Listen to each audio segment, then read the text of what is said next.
So this morning we have our very own, one of our journal club heads, presenting on expanding the genomic alphabet. So give him a hand. Good morning, everyone. First, want to start off with a couple of quick thank yous. I want to thank Amanda Celli, who is the other co-head running Journal Club, and she does a lot of work and helps make all this happen. I want to thank also the rest of the team, Wesley, Julia, Matt, Katya, Jesse, Kelly, and Miro, who I've been able to work with for the past year plus. You guys are all awesome. I want to thank Ms. LaJerpo and Mr. Sullivan for being our faculty advisors. It's their first year doing that, and they're doing a great job.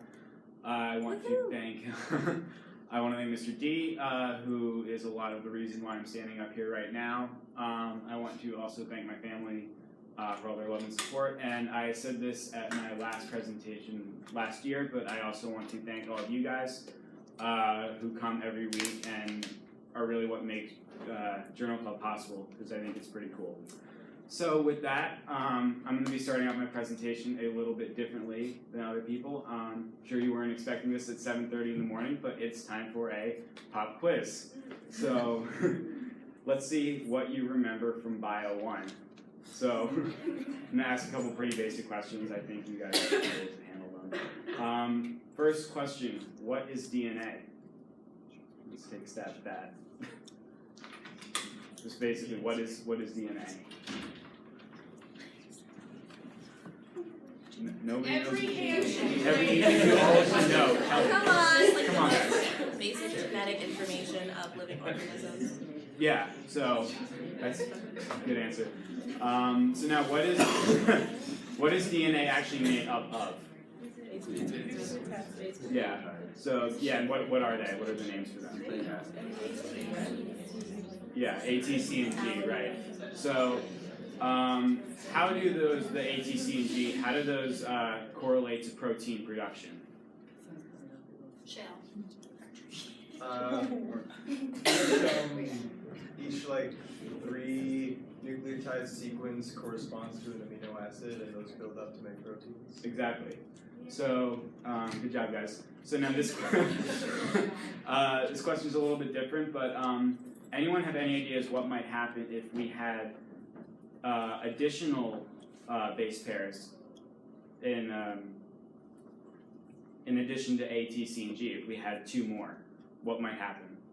Josie? It would be like a bunch of new amino acids. Yeah, so that's exactly right. We might be able to make some different amino acids. So this idea has been floated around by scientists for some time now. The idea of creating an unnatural base pair, or UBP. Because of that possibility, it would enable us to potentially create a number of new amino acids that don't currently exist. Right now we know of 20 amino acids that are able to be coded by A, T, C, and G, but mathematically speaking, if you added only 2 more base pairs to that amount, you would increase the possible amino acids from the 20 that we know now to up to 168. So if you think about the number of like infinitely possible proteins that are able to be created with A, T, C, and G DNA, this is like dramatically increases the potential we have to create new amino acids and ultimately new proteins. So why would we want to be able to do this? So there are a lot of different applications for this, or potential applications, if we're able to make this technology possible.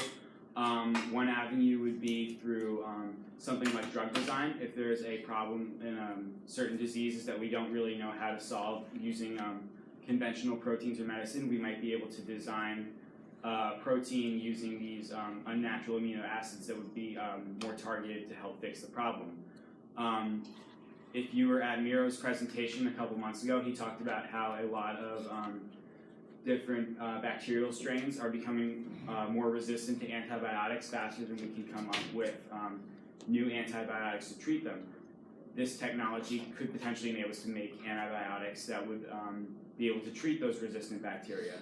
It may have implications in things like nanotechnology and information storage, or DNA nanostructures, which are some things that a lot of scientists are looking at in terms of how else we can use DNA besides coding for proteins. So the real point of this being is if we're able to take this technology and make it something practical, there are really an immense number of fields which it could be applied to. You think of a lot of different diseases, and this probably could have some implication in it. So, where is this research standing right now? So, about the late 90s, early 2000s, various groups of researchers started to work to create unnatural base pairs. The group of researchers whose work I'll be presenting today in 2008 published a paper in which they presented a number of different artificial base pairs that they had created. The most promising one is this one pictured right here, which is called 5-SICS and NAM. I'm not going to call them that because they're kind of a mouthful to say, so I'm going to call them what the researchers abbreviated them to, which is X and Y. So think about ATCG and also X and Y now. In 2012, they published another paper in which they had taken X and Y base pairs, were able to put them in a DNA strand alongside ATC and G base pairs, and were able to replicate that strand through PCR. So this is really important because now we're able to we have the means, or it's at least possible to replicate this strand of DNA. I'm going to be referring to this later, but the plasmid, which is a small piece of DNA, for those who don't know what a plasmid is called PINF. Yes? Just to clarify, a second ago I thought you were talking about adding new amino acids. Right. But now you're talking about adding new nucleotides. Right, so you're talking about both. Well, yeah, the amino acid part is right now hypothetical because we haven't actually created new amino acids yet, but this is the first step towards doing that because we need new base pairs in order to create new amino acids. I'm going to touch on a little bit more of that later on. So, yeah, they were able to make this plasmid, which is going to come up again. So now what they're looking at is, so we have these artificial base pairs, and we're able to put it inside DNA, but now are we able to take that DNA and at least make it functional or inside of a living cell? How is it going to affect the natural processes of the cell if we take this artificial base pair and put it inside the cell? So the researchers were really looking at 4 main questions to tackle in terms of their work, which I'm about to present. I want you to remember these because it's kind of the groundwork for what I'm going to be talking about the rest of my presentation. The first problem was how do we get these artificial nucleotides into the cell? It's one thing to just take the DNA strand and transform it into a cell, but in order to make it possible for the cell to replicate that DNA, it needs to have the means or the necessary material in order to copy that DNA another time. When cells copy new DNA, they're using nucleotides that are already inside the cell. So there are already ATC and G base pairs inside the cell that are able to be assembled into that new DNA. There aren't X and Y naturally existing inside the cell because they're unnatural. They don't exist in nature. So we need to figure out a way to take lots of these free base pairs and put them inside the cell so that they can be combined into larger DNA strands. Second problem researchers wanted to figure out how to solve was can the DNA with the unnatural base pairs still be replicated inside of a living cell using existing machinery? So will a cell's DNA polymerase, when it goes to replicate this DNA strand, be able to scan the DNA, recognize the presence of X and Y as separate from A, T, C, or G, and be able to replace, or in the new strand, put in a new X and Y in the same place? So that's very important.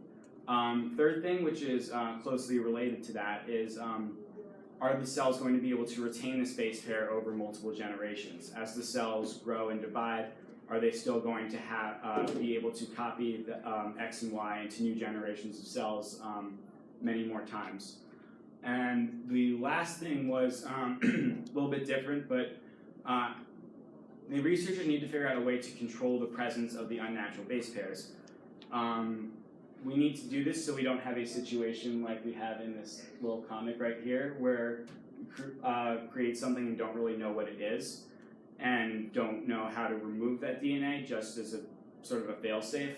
So we need a way to be able to eliminate the unnatural base pairs from the DNA when we want to. This might seem counterintuitive, but I'll talk about this a little bit later, why that's actually really important. So my paper is titled A Semi-Synthetic Organism with a Expanded Genetic Alphabet. Take this term semi with a grain of salt because it's really one base pair inside of a small piece of DNA inside of an entire cell. But it's still pretty significant nonetheless. Anyone have any questions before I start talking about this? Jenny? So right now with the 4 base pairs, there's some overlap between like three different triplets and then Right. the same amino acid. So what's to say that the addition of the new base pair will actually generate new amino acids? We don't really know that for sure. I'm going to talk about that a little bit later, but that is a possibility. It hasn't been tested yet, so we don't really know. Drew? When they're designing these new base pairs, do they always design them in a way that like makes them complementary to each other? So like X and Y are complementary? Yeah, so actually, whoops. So these base pairs actually, what's different about the unnatural base pairs compared to, this is C and G right here as we know it. What's different is these actually don't directly bind together. They sort of like fit together but aren't actually bound together by the bonds that C and G are. So think of it sort of like if you have a zipper and you're missing like one of the little pieces of metal, the whole zipper will still work, but you're still, like you can't have an entire strand of X and Y because it wouldn't be strong enough to stay together. But within if you surround it with A, T, C, and G, it works fine. Dr. Kirkhart? Well, so I have about 100 questions, but I'll control myself. My newest one now is about hydrogen bonds. So you said that it successfully works with PCR, but when the polymerase, when it's matching without any hydrogen bonds, is it really just about shape, or is there just a higher error rate of actually finding a matching base pair? I'm not really sure about that. Yeah. I mean, Yeah. Something that fits. Yeah. It doesn't. I believe it's about shape, but I'm not 100% on that. So, Yeah, I guess the follow-up to that would be what's to stop one of the other bases from pairing. If, say, you have X in your strand and you're replicating it, instead of having a base pair of Y, why wouldn't G come in? I mean, yeah. It's okay if you don't know the answer. It's just Yeah, something that's it is a hypothetical. I mean, Right. there's actually, I'll talk about this in a little bit, but there's a situation kind of like that. So, yeah. Sorry, one more. Yeah. So I assume these scientists, if they're making this, then they're assuming they're also going to make artificial amino acids and tRNAs. That's the end goal. Right now we don't have the necessary, we haven't really tried doing that yet because we have to make all of this work we have to make it sort of viable within the cell before we start trying to create proteins. But that is the end. But that is the end goal, yes. Okay, yeah. So, first thing that the researchers wanted to look at, like I mentioned, was how do we get material into the cell so that we're able to replicate the DNA. So, part of the problem is that they're trying to do this in E. coli because E. coli is readily available and it's safe. But E. coli don't, well, let me backtrack for a second. When they designed the base pairs, when they're on their own, the researchers were only able to create them in the form of a triphosphate, meaning that the nucleotides had 3 phosphate groups attached to it. A lot of you might know ATP, which is an a nucleotide with 3 triphosphate groups attached to it. The problem being is that in order to get them into the cell, E. coli don't naturally have the machinery to be able to take triphosphates from the outside of the cell and bring them inside. So they had to figure out a way to do that. What they did was they took a gene that was coded for a nucleotide triphosphate transporter, which is something that does what they needed it to do. That's normally found in algae, and expressed that in the E. coli. And what they found was that these cells were now, when you grew them in a medium with the X and Y triphosphates, they were able to take triphosphates from the outside, which is this black bar right here, and bring them inside. So these gray bars right here represent diphosphates and monophosphates, meaning that the cells are bringing X and Y, which is here and here, from the outside to inside the cell, and are able to break them down into monophosphates, which are what actually compose DNA. So this is good. This means that we're able to take the unnatural material and now put them inside the cell. Second thing that they wanted to look at is, so when they took this plasmid I talked about earlier, the P80 plasmid, put it in cells and tried to grow it, the cells, which when not supplied with the triphosphates, didn't really grow very well because they had X and Y in the in their sequence, but didn't have the materials to replace it in new DNA. So, but what they found was that when the cells that had the plasmid and were provided with triphosphates were able to grow normally like they would with a control plasmid. So this is very good because it means that the cells are able to replicate the DNA with the unnatural base pairs, and are able to recognize that it's X and Y, and replace it or put it into the new DNA. Third thing that they wanted to look at, which I talked about is closely related, are cells able to do this many times over many generations? These four, what these graphs are showing is sequencing of different DNA of the DNA strand. So each little sawtooth mark right here of a different color represents the presence of A, T, C, or G. Whoops. So these are either with the control plasmid down here, either lacking the plasmid with X and Y, or aren't provided with triphosphates. So these DNA strands only have A, T, C, or G. This top bar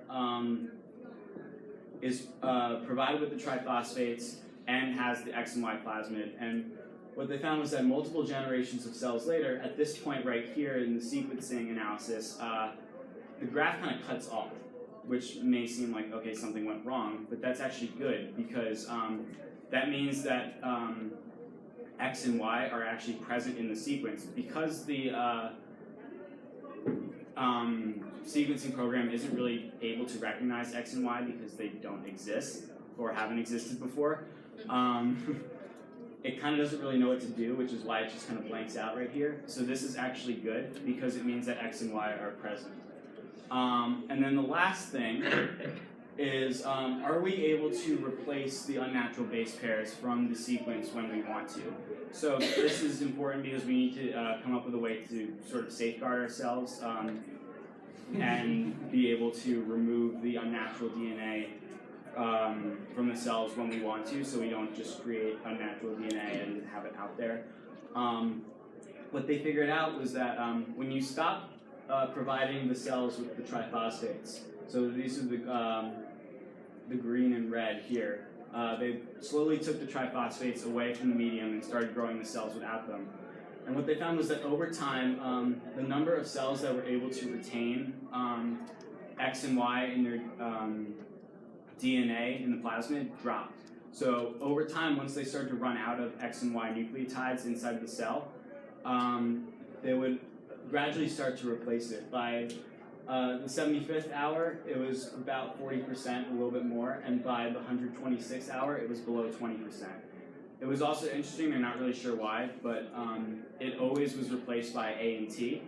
We still don't know exactly quite the reason why it is that, but it's something good to know.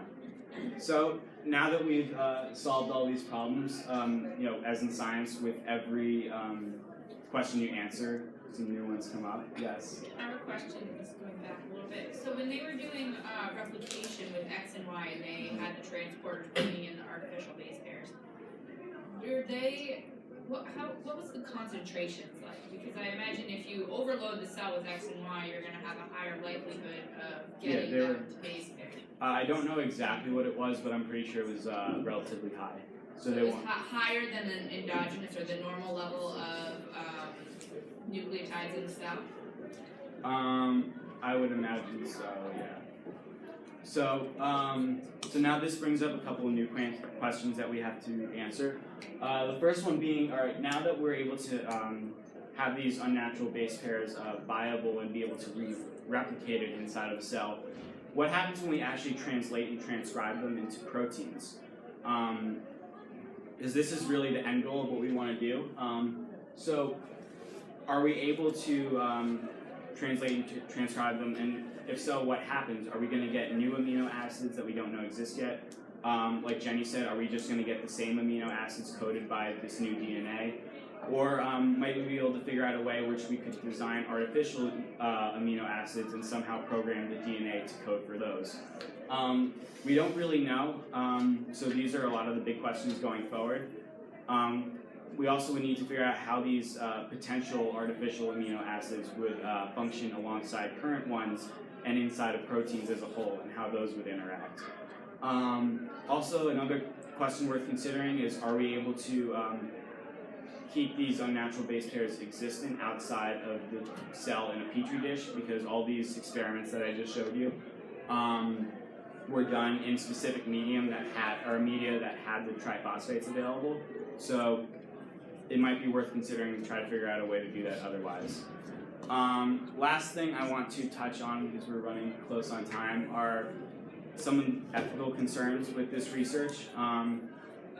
Because I think while it is potentially groundbreaking and interesting, there are also a lot of potential problems that could come up with this. One thing that I saw reading about this research a lot was some scientists theorized that they were only maybe meant to be for nucleotides, that nature had somehow evolved so that we only had A, T, C, and G. Maybe 6 or 8 or 10 was, for whatever reason, too complicated or not sustainable for life. So could we potentially be creating problems somehow or make things less efficient by adding a 6th nucleotide? There are also a lot of concerns with are we hacking nature? I think a lot of people, if you see stuff about like GMOs, even when they're told by scientists it's safe, aren't really sure how to react when it comes to sort of modified life, if you will. So and I think this is taking that to even more of an extreme, because it's literally the unnatural building blocks for life. So you have to think about that as we're moving forward. And the last thing, which I think is the most important, but talked about this a little bit earlier, but what happens if we create a problem that we don't know how to solve? I mentioned that this could have a lot of implications in terms of medicine and research, but there's also the potential that we create some sort of artificial protein that is harmful to us, and because it's unnatural DNA, we don't really know how to deal with it. So that's why it was important that the researchers were able to create this sort of safety plan to remove the X and Y from the chromosome if needed. But I think this is obviously something that we have to keep in mind as we progress with this research. Anyone have any quick questions, because we're kind of close on time? Yeah. When they're adding in the X and Y, are they replacing like one ATG? Yeah, so they had a control plasmid that was like a very similar plasmid. But what they did was they took the strand and put an X and Y in the place of yeah, basically. Okay, we're good? If you have any additional questions, feel free to email Adam, and he will definitely respond and give you his answers. But I think we should give him a quick hand because